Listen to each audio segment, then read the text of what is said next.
네, 안녕하세요. 뉴스 잉글리시에서 전해드리는 아시아 통신 2025년 8월 30일까지 한 주간 소식을 미리 전해드립니다. 첫 번째 소식입니다.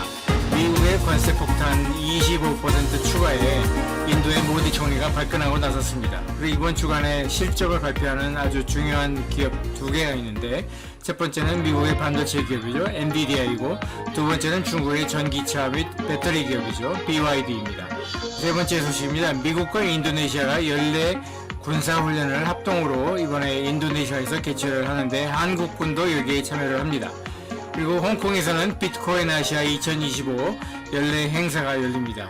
그리고 인도의 모디 총리가 일본을 방문해서 이시바 총리와 정상회담을 갖게 됩니다. 그리고 태국의 헌법재판소가 현재 태국 총리를 하고 있는 그 젊은 여자 총리의 그 퇴임 여부를 이번 주에 판결을 하게 됩니다. 그리고 중국 티엔진에서는 Shanghai Cooperation Organization이라는 다자간 협력기구가 있는데 그 협력기구가 이번 주 주말에 개막을 하게 됩니다. 그럼 한 꼭지씩 제가 짚어드리겠습니다. 먼저 8월 25일 월요일 오늘입니다. 이재명 대통령이 워싱턴을 방문을 해서 쌀과 쇠고기 비관세 장벽이라든지 주한미군의 유연성을 원하는 미국과 원하지 않는 한국 사이의 어떤 그런 시각을 조율할 것으로 보이고요. 그 다음에 타이완 방어에 관해서 한국에 주둔하고 있는 주한미군을 유사시에 타이완으로 뺄 수도 있다는 그런 미국의 그 압력에 관해서 또 토의를 할 것 같습니다.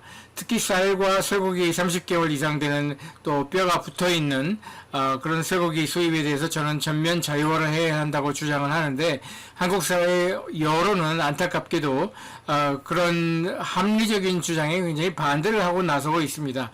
저는 이해하지 못하는 것이 절대 다수 한국의 소비자들에게 값싸고 질 좋은 쌀과 쇠고기를 먹게 할 수 있는데 왜 이걸 반대하는지, 극소수 중에서도 정말 극소수에 불과한 그 농민들이 걱정이라면은 그들에게 정부가, 한국 정부가 세금으로 뭐 보조금을 지급한다든지 뭐 아니면 작물 전환을 시도해서 다른 더 부가가치가 높은 더 다른 작물이나 과일로 전환을 하게 한다든지 방법은 여러 가지가 있습니다. 아무것도 변하지 않으면서 지금까지 해오던 방식 그대로만 뭐 고수를 하겠다. 저는 이거는 굉장히 불합리한 그런 조치라고 생각을 합니다. 자, 그 다음에 이제 인도네시아에서 슈퍼 가루다 쉴드라는 이름, 그래서 가루다라는 거는 뭐 아시는 분은 뭐 아시겠지만 인도네시아의 국적 항공기 이름이 가루다 에어라인스죠. 이 가루다라는 거는 인도네시아 또는 동남아시아 신화에서 나오는 그 아주 거대한 그런 용을 잡아먹는 큰 새입니다. 봉황새보다 훨씬 더 크고, 아무튼 이거는 역사적으로 봤을 적에 중국의 그 용을 위협으로 생각한 이 동남아시아 사람들이 지어낸 또 만들어낸 어떤 일종의 방어기제라고 생각을 하는데, 바로 그 가루다라는 전설 속의 새를 이름을 붙여가지고 슈퍼 가루다 쉴드라는 이름으로 인도네시아와 미국이 연례 합동 군사훈련을 하고요. 여기에는 한국과 일본과 호주 이들 세 나라를 포함해가지고 15개 나라가 같이 참여를 합니다. 특히 이제 수마트라 섬에서 바투라자라는 곳에서 실탄 훈련을 한다고 합니다. 그리고 이제 굉장히 오랫동안 중국의 부동산 문제인 뇌관이라고 여겨졌던 기업이 있죠. 한국어로든 중국어로는 BYUN이라고 하는데 영어로는 China Evergrande라는 기업이 있는데 부동산 개발사죠. 네, 이 개발사가 홍콩 주식시장에서 드디어 상장 폐지를 당하게 됩니다. 그리고 싱가포르가 이번 주에 오늘이죠. 월요일에 인플레이션 데이터를 발표를 합니다. 자, 내일 화요일 8월 26일이 되면은요, 싱가포르에서 제조업 PMI 데이터가 나오고요. 여기 왼쪽 사진에 보이는 건물이 중국 션전에 위치한 그 핑안, 한국말로도 그 평화로울 평자에다가 그 안녕할 적에 그 안자죠. 평안 보험회사, 그 지주회사인데, 핑안 인슈런스라는 기업의 그 실적 발표가 있는 날입니다. 홍콩 주식시장에서는 그 거래 코드가 2318이고요. 그 밖에 샹하이 그 주식시장에서도 또 A 주식으로 또 거래가 되고 있는 그런 중국 최대 보험사입니다. 그리고 이제 수요일 8월 27일이 되면은요, 인도에 추가 관세 25%를 미국이 발효를 해서 추가 관세가 시작이 되게 됩니다. 이렇게 인도에 그 추가 관세 25%에다가 또 원래 있었던 25% 합해서 50%나 되는 아주 굉장히 강한 관세를 부과하는 미국의 논리는 러시아로부터 원유를 구매하지 말라고 이렇게 권고를 했는데, 그걸 말을 안 듣고 러시아로부터 지금 러시아 원유를 세상에서 가장 많이 사들이고 있는 나라가 인도입니다. 두 번째가 중국이고요. 세 번째가 어디더라 생각이 잘 안 나는데, 아무튼 인도가 러시아 원유를 굉장히 값싸게, 국제 유가 가격보다 좀 싸게 사는 그것 때문에 미국이 지금 잔뜩 골이 났어요. 그래서 그걸 징벌하는 차원에서 25% 추가 관세를 매기는 건데, 그럼 인도가 미국에 수출하는 품목들 보면은요, 뜻밖에도 제약사 원료들, 그러니까 미국에서 값싸게 팔리는 특허가 만료가 돼가지고 값싸게 팔리는 복제약들이 있잖아요. 그 복제약들의 원료 대부분을 인도 제약사들이 공급을 하고 있습니다. 그 밖에 또 값싼 전기 부품이라든지 또 섬유, 또 화학산업 이런 곳들이 미국의 관세로 인해서 타격을 입을 인도의 주요 산업입니다. 그리고 엔비디아, 여기 왼쪽에 보이는 차트가 바로 엔비디아의 X축에 보면은 2024년 1분기부터 지금 여기는 2026년이라고 나와 있는데, 이건 회계연도고, 지금 우리 칼렌다연 기준으로 봐서는 지금 2025년도 2분기죠. 여기 이제 연도색으로 표시가 되어 있는데, 이거는 추정치고, 그러니까 콜옵션과 풋옵션 거래량으로 보았을 적에 우리가 추정할 수 있는 엔비디아 주가의 등락 폭입니다.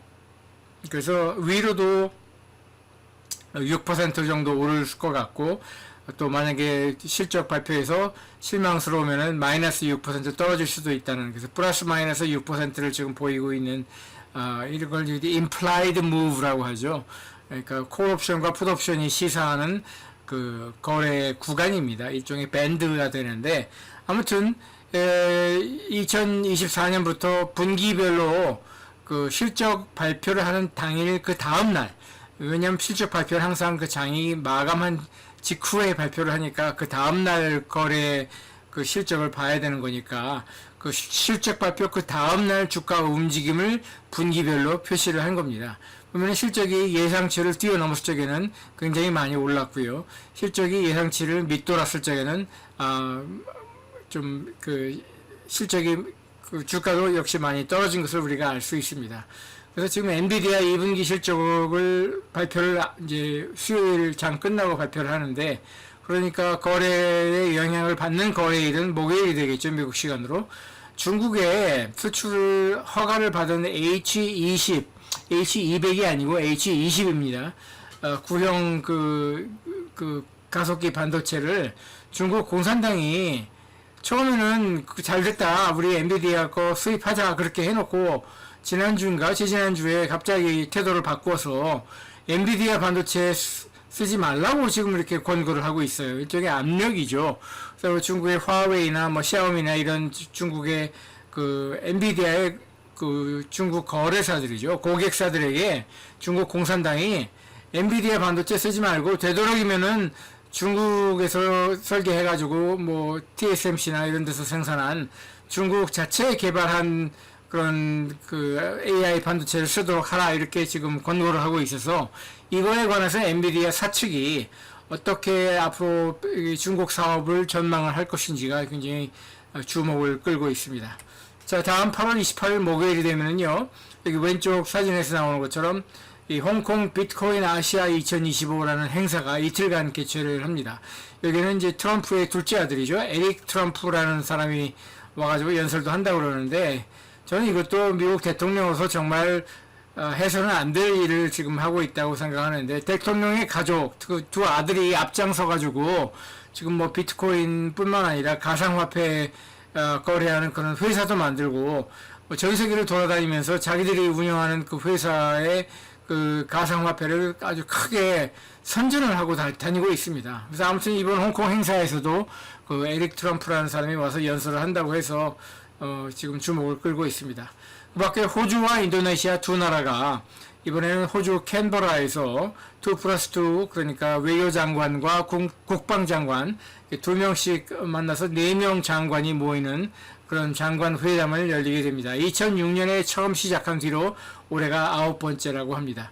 그리고 필리핀이 통화정책을 발표하면서 지금 5.25%에 고정되어 있는 기준금리를 아마 인하할 것으로 보는데 그 이유는 미국을 비롯해서 지금 선진국들이 일제히 금리 인하 사이클에 들어섰기 때문에 그걸 따라서 필리핀도 금리 인하를 단행할 것으로 보입니다.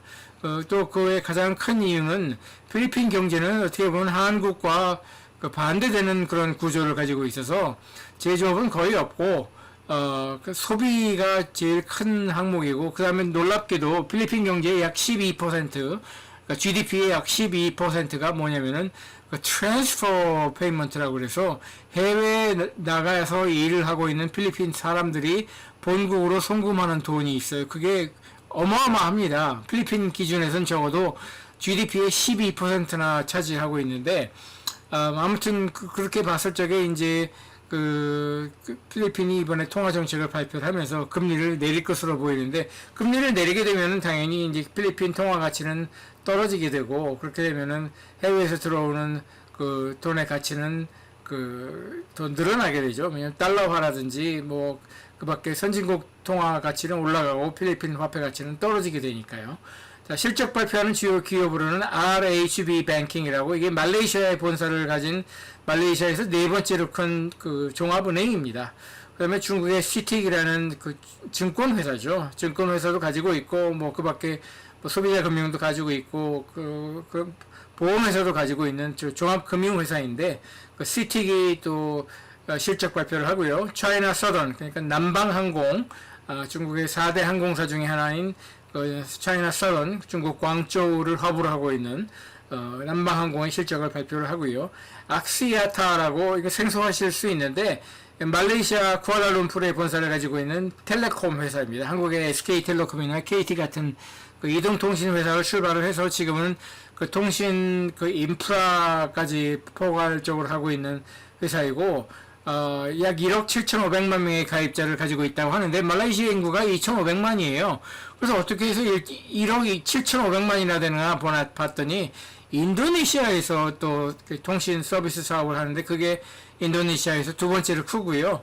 그 밖에 스리랑카 또 캄보디아 이런 아세안 나라들에서 또 이 통신 사업을 하고 있는 굉장히 큰 통신 기업입니다. 자, 그리고 8월 29일 금요일이 되면요. 여기 왼쪽 사진에 보이는 분이 딱신 시나와트라라는 그 15년 전인가 태국에서 총리를 했던 또 부패 혐의로 해서 굉장히 태국에서 큰 그 폭동이 일어나가지고 그 어떻게 보면 강제로 이렇게 쫓겨난 그 총리의 딸이죠. 그래서 이 여자 총리의 이름은 페통탄이라는 이름인데 이 페통탄 딱신 시나와트라 총리의 딸이 지금은 총리거든요. 근데 이 태국 총리가 한 몇 달 전인가 그 이웃 나라인 그 캄보디아 훈센 총리하고 전화 통화를 하면서 이제 양국 간에 국경 분쟁이 있으니까 자기네 나라 그러니까 캄보디아가 아니라 태국의 군 장성들을 아주 욕을 많이 했어요. 그 멍청이들이 그 군발의 멍청이들이 뭘 모르고 자꾸 분쟁을 일으킨다 이런 식으로 자기네 나라 군 장성들을 이웃나라 그 캄보디아 총리에게 욕을 한 그게 녹취록이 공개가 되면서 지금 궁지에 몰렸고 그걸 이유로 해서 지금 태국의 헌법재판소가 이번 주 금요일에 판결을 내리게 됩니다. 그래서 쫓겨나게 될 것 같아요, 제 생각에는. 왜냐면 태국의 그 총리들은 실권이 그렇게 강하지 않아요. 실제 그 태국을 통치하는 사람들은 군부 세력이라고 볼 수 있고 절대적인 권위는 역시 태국의 국왕이 가지고 있죠. 지금은 그 돌아가신 아버지만큼은 아니지만 부미폴이죠. 국왕의 그 이름이 전임 그 부미폴 국왕은 거의 뭐 신적인 존재여서 태국의 국가적인 그 전 국민이 우러러보는 그런 국왕이었고 권위가 절대적이었는데 그 아들이 지금 국왕을 하고 있거든요. 근데 아들인 사람은 사실 성장기 대부분은 독일에 가서 보낸 사람이고 자기 아버지에 비해서는 권위가 훨씬 약하지만 그래도 불구하고 태국 국왕으로서 권위가 있다고 보는 것이 지배적입니다. 자, 그리고 이제 인도에서는 2분기 GDP를 발표하고요. 필리핀은 수출입 데이터를 발표합니다. 그 실적 발표를 중국 기업들이 아주 대거 발표를 하는데, 아까 초입에 말씀드린 것처럼 중국의 최대 전기차 또 배터리도 같이 하는 BYD. 여러분, BYD가 뭐의 약자인지 아십니까? 전 이거 알고 나서 좀 피식 웃었는데, Build Your Dream이에요. Build Your Dream. 예, 창업자가 그 엔지니어링 공과대학교 교수 출신이죠.